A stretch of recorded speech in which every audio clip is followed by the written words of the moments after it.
شهر رمضان الذي أنزل فيه القرآن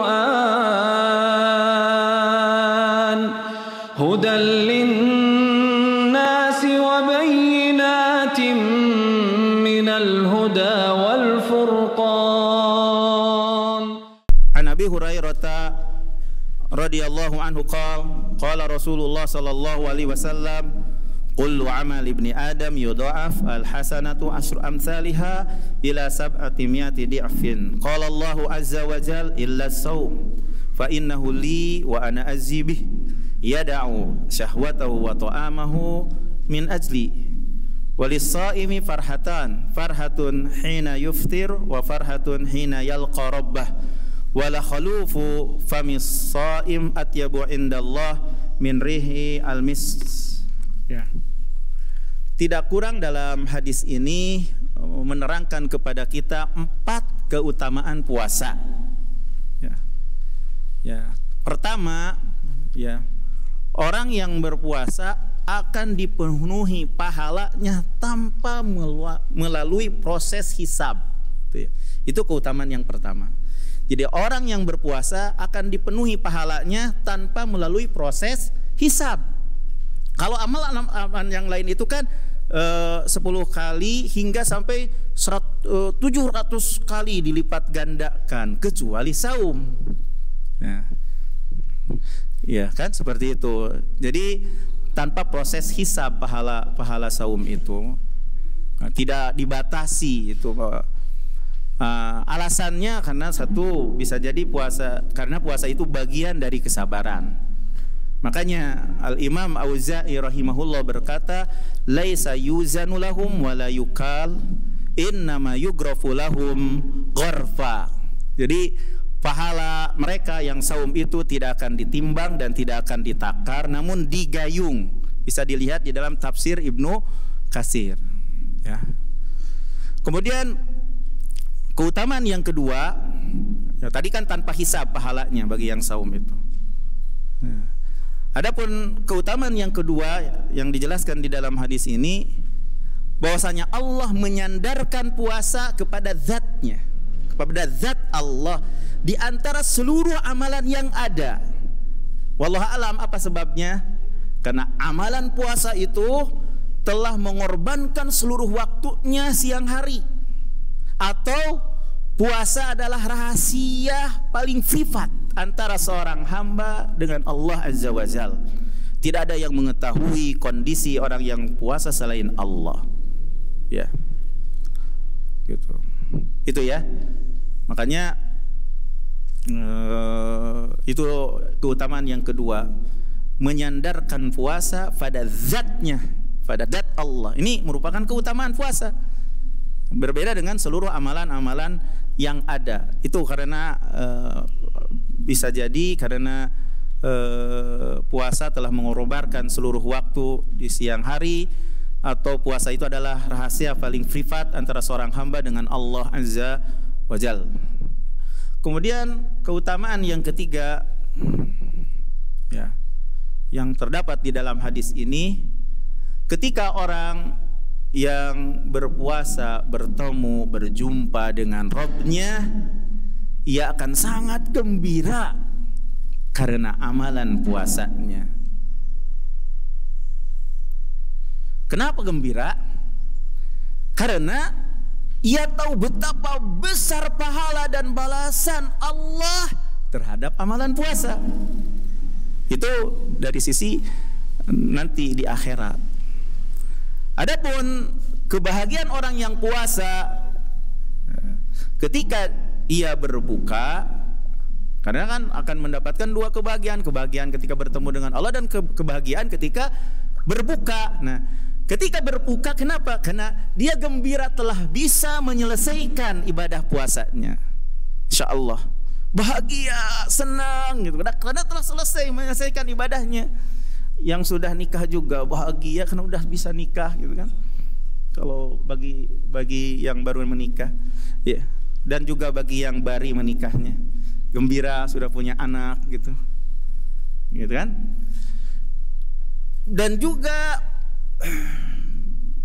dia bergembira ketika berbuka itu karena mendapatkan berbagai hal yang sebelumnya dilarang. Setelah terbit fajar hingga datang waktu berbuka, tadinya dilarang, sekarang diperbolehkan lagi. Jimanya boleh, makan minumnya boleh, ya.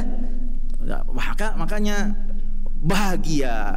Itu alasan ketika berbuka kenapa bahagia, ya. Siapa yang bisa jawab alasan kenapa ketika berbuka bergembira? Iya. Iya, silakan. Siapa yang nunjuk barusan? Iya.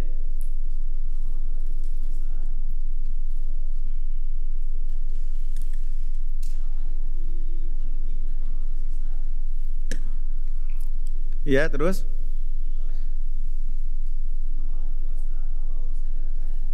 Bukan, pertanyaannya tentang masalah lis-shaimi farhatan. Bagi orang yang saum itu ada dua kegembiraan. Kegembiraan ketika bertemu dengan Robnya dan kegembiraan ketika berbuka. Yang ingin ditanyakan itu kealasan ketika berbuka, ya. Sekarang bukan masalah pahala di akhirat. Alasan kenapa ketika berbuka bergembira orang yang saum itu. Itu kan keutamaan. Itu yang duluan, Pak Ramdan. Ya. Ya, betul. Betul. Kemudian sekarang diperbolehkan lagi. Yang tadinya siang nggak boleh makan, minum, berjima, udah buka, wah bebas sampai terbit fajar. Ya kan, mau makan-makan, mau minum-minum, mau yang dilarang tadinya jima, jadi boleh. Kan seperti itu ya, seperti itu. Jadi bahagia gitu.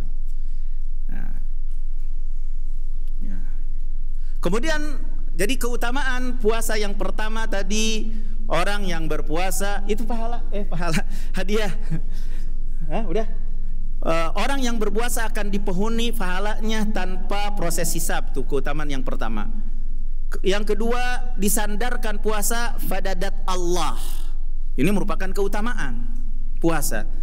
Yang ketiga, ketika berjumpa dengan Allah bahagia karena mendapatkan pahala yang sangat besar. Dan ketika berbuka berbahagia karena dua alasan, ada beberapa alasan itu diantaranya. Keutamaan yang keempat yang bisa kita dapati dari hadis mulia ini, bau mulut orang yang puasa itu lebih baik di sisi Allah daripada aroma wangi kasturi. Atyabu indallah yaumal qiyamah.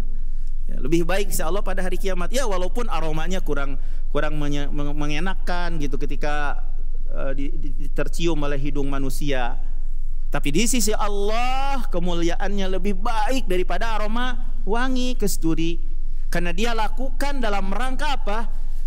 Taat, ibadah kepada Allah Azza wa Jalla. Di samping 4 keutamaan tadi, orang yang berpuasa itu dengan sebab puasa sebab akan mendapatkan ampunan Allah Azza wa Jalla terhadap dosa dan keburukan yang telah dilakukan oleh seorang hamba yang tidak lepas dari perbuatan dosa. Nabi SAW bersabda, "Man shoma Ramadhana imanan wa ihtisaban, ghufira lahu ma taqaddama min dhanbi." Barang siapa yang puasa Ramadan karena iman dan karena ingin mendapatkan pahala, akan diampuni dosanya yang telah lalu. Hadis riwayat Bukhari dan Muslim. Ya. Mungkin itu saja dulu di sesi yang pertama, dan insya Allah setelah sesi yang kedua betul-betul sesuai dengan waktu, karena mudah-mudahan 29 hadis ini bisa selesai dalam daurah sehari sehari tarhib ini, mudah-mudahan ya, insya Allah. Makanya karena antum pada pegang materinya, bisa jadi saya langsung kepada penjelasannya biar lebih cepat. Kalau ada pun hadis-hadisnya kan sudah ada dipegang materinya di antum para peserta daurah. Mudah-mudahan apa yang disampaikan di sesi yang pertama ini ya bisa bermanfaat kepada diri saya sendiri dan juga kepada ikhwah yang mendengarkan. Jadi ilmu itu akan nempel, akan terus gitu di saat selalu diulang-ulang. Bukan berarti apa yang saya sampaikan antum tidak tahu, tapi mereview, mengulang kembali ilmu yang sudah diketahui itu salah satu hal yang bekal kita menyambut bulan Ramadan. Karena akan berbeda orang yang ibadahnya karena ilmu dan karena tradisi. Makanya kita perlihatkan hadis-hadis Nabi yang mulia, yang sahih, yang bisa antum ulang-ulang dan dibaca, dan juga keterangan para ulama, tolong dicatat juga.